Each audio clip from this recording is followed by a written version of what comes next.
Treyes, pero ciertamente un destino, el de Leguía, bastante malo, no obstante haber entrado con dinero, alguien que había hecho una carrera empresarial significativa, que había formado un capital y que lo había hecho con su trabajo y potenciando también, pues no, la herencia que venía de ella. Pero alguien que se había hecho a sí mismo con éxito y que muere pobre y que sin embargo lo acompaña esta fama de corrupción que no lo deja y que tiene que ver con algunos escándalos que, bueno, están bien documentados y que involucran incluso a su círculo más estrecho. Entonces, el juicio de corrupción es curioso, no es alguien que se enriquece con el aparato del Estado, era rico y murió pobre, como digo, sino alguien que en todo caso no tiene una mirada muy vigilante sobre lo que ocurre en su entorno. Bien, de esta manera, hoy en día, haciendo un balance de lo que se está escribiendo, hay varias obras en publicación, se acaba de publicar la tesis de la señora María Delfina, de la magíster María Delfina, Álvarez Calderón, y viene la obra El embajador Alzamora, hay también un colega Drinó que está escribiendo un libro de fondo sobre Leguía. He tenido ocasión de conversar con ellos y de leer la obra de María Delfina, y entonces veo que hoy en día en lo que se está investigando hay un rescate de su memoria y un esfuerzo por poner los platillos en la balanza de una manera más equilibrada, en el sentido que en el pasado estaban cargadas las tintas en contra. Y a estas alturas un esfuerzo por equilibrar los platillos en la balanza permitirá seguramente a la siguiente generación de investigadores, a los historiadores y historiadoras más jóvenes, terminar de definir el papel de Augusto de Leguía en la historia, ahora sí de una manera un poco más juiciosa, más equilibrada, habiendo como digo, puesto los platillos en cierto equilibrio. Muchas gracias.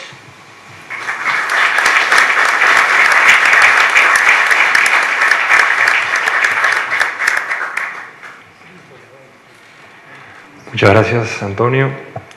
Y pasamos a una ronda de preguntas. Si alguien tuviera alguna consulta, por favor, por cuestiones de tiempo, vamos a reducir las preguntas a solo 3. Entonces, ahí. En principio, para reconocer la exposición de Antonio Zapata, que me parece que ha explicado lo que deben ser los aspectos centrales de la gestión de Leguía. Yo quería, de repente, preguntar sobre 2 aspectos que no sé si serán lo suficientemente relevantes en la gestión de Leguía. Uno es esta experiencia de los congresos regionales que se dieron, me parece, en los primeros años y que también se frustraron. No sé si era algo buscado por el propio Leguía, era del momento, algo que estaba en contra de sus ideas más bien, qué sé yo. Y la otra es, hay un esfuerzo un tanto ideológico también con esta misma idea de la patria nueva, ¿no? Y una suerte también de uso o de vinculación con lo indígena, ¿no? Creo que en algún momento pretendía aparecer como el protector precisamente de la raza indígena o algo por el estilo. Si se pudiera explicar un poco más al respecto. Recogemos las 3. Entonces, otras 2 preguntas para recoger las 3 y poder hacer como una intervención. A ver, dele al señor.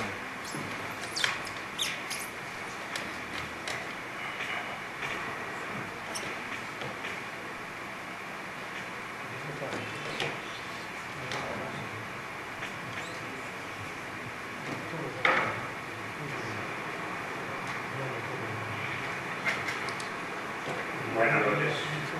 Mi nombre es Emilio Balagar, soy de Castilla. Soy de Chiapas. En todos estos años que yo he vivido, comencé a conocer política por un señor que siempre leía los periódicos por la mañana y pateaba el suelo.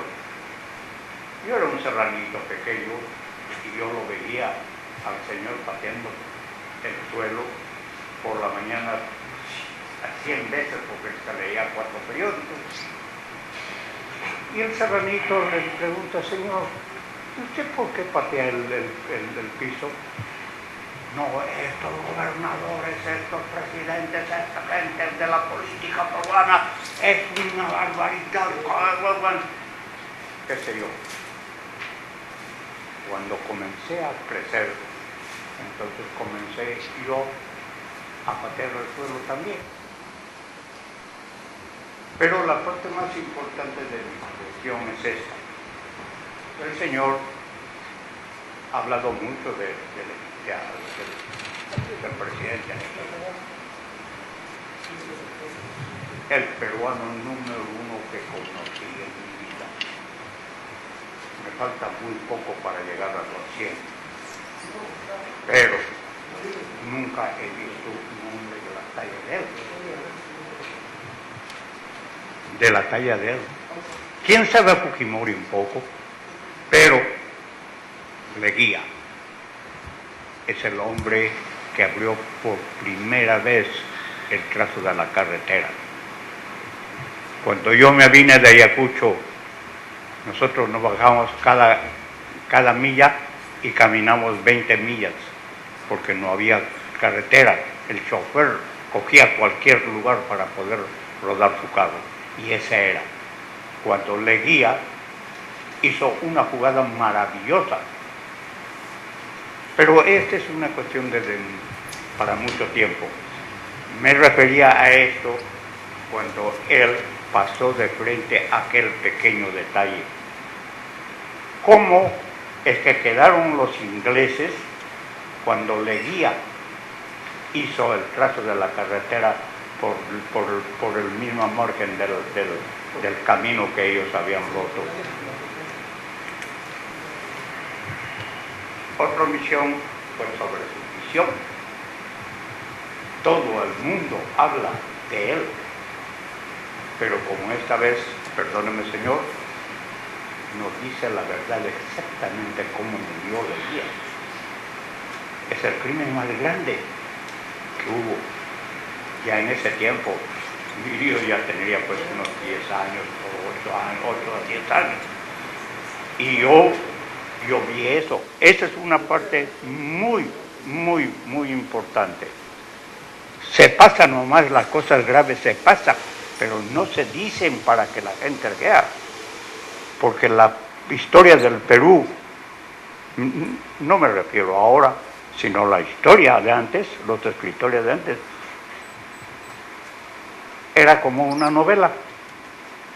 Nada más que como una novela, pero no era la verdadera historia, y hasta ahorita sigue la misma cosa. La otra cuestión muy importante es cómo él murió, paso a paso. Cosa muy importante que nadie, ningún escritor ha tocado. La otra cuestión es el señor abogado que se paró y dijo, señores, voy a defender al presidente Leguía. ¿Y qué es lo que le pasó al señor abogado? Hay varias preguntitas que son profundas, pero que se hace pasar nomás así. Pero no, en la historia hay que decirle la verdad. Y si usted no escribe la verdad, pues no es escritor. Muchísimas gracias. ¿Alguna señora que quiera preguntar? A una señora, por favor. Sí, por favor, por aquí.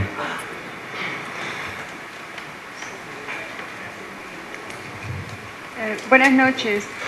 Doctor, quería preguntar, ¿se podría decir que el presidente Leguía fue el primero en modelar o organizar un proyecto de político-cultural?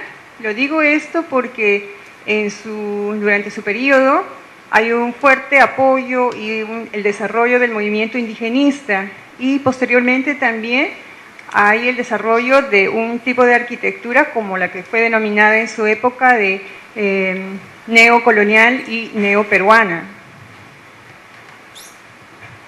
Muchas gracias.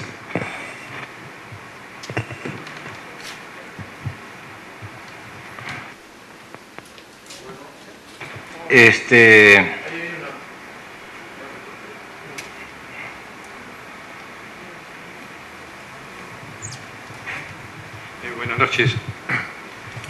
Mi nombre es Carlos Higuera Ramos.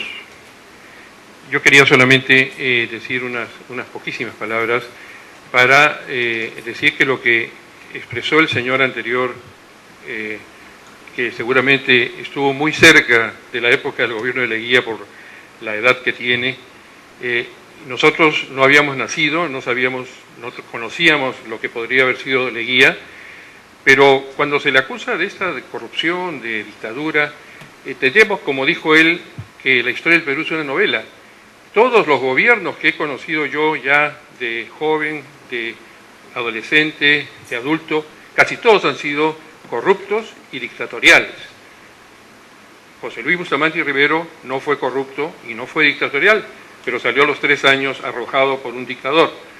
Luego vino todas las épocas que ya hemos vivido como estudiantes, como profesionales, etcétera, y hoy en día estamos en todas las investigaciones que hay sobre corrupción. Creo que dejan enano al presidente Leguía si es que alguna vez tocó un centavo. Dijeron también que vivió rico, legalmente rico, y murió pobre, ¿no? La turba asusada por la persona que había sido protegida por Leguía, porque si alguien fue protegido por Leguía fue el coronel Sánchez Cerro. Lo becó, lo mandó a París, lo premió, lo puso entre sus edecanes. Y el vil traicionó al presidente Leguía en Arequipa, le dio un golpe de Estado, ¿no? Horrorícense, en un comunicado hecho por el doctor José Luis Bustamante y Rivero en esa época, hizo el comunicado de Sánchez Cerro. Después vino, como dijo el señor también, la muerte. La muerte fue un asesinato. La muerte no fue una muerte. Lo patearon, lo metieron en las mazmorras, lo metieron en el panóptico que ninguno de ustedes ha conocido, yo sí porque era niño en esa época, lo masacraron, lo llevaron a rastras al hospital en Bellavista, lo trajeron a Lima nuevamente. No, es que la verdad es que la historia tiene que ser, no dejar de ser una novela para que sea realmente historia. Sobre que robó, sobre que fue corrupto, se murió pobre como una rata, con perdón de la expresión, pero murió pobre. ¿Cómo pudo haber robado? Que sus adeptos y los alrededores robaran, no lo sé. Pero aquí estamos haciendo un juicio sobre el gobierno de Leguía. Yo quería terminar diciendo de que, no soy aprista por si acaso, pero Víctor Raúl Ayala Torre ha dicho que Leguía fue el más grande presidente que ha tenido el Perú. Y no es que Víctor Raúl sea el Papa, pero creo que sus opiniones son bastante contundentes y bastante exactas. Mariátegui también lo dijo, el presidente Leguía ha sido el hombre que modernizó al Perú. Y les cuento solamente para terminar, ¿cómo fue el exilio de Mariátegui? Era empleado del Ministerio de Relaciones Exteriores y se quedó así estando en el exilio. Lean, hoy día hay un artículo en la República sobre este caso. Fue empleado de este ministerio en el exilio. Qué terrible dictador este hombre, ¿eh? Realmente. Bueno, muchísimas gracias. Muchas gracias, Antonio.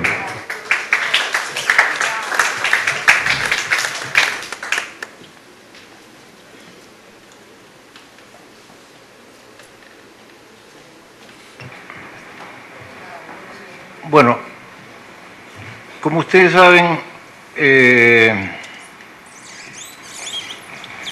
los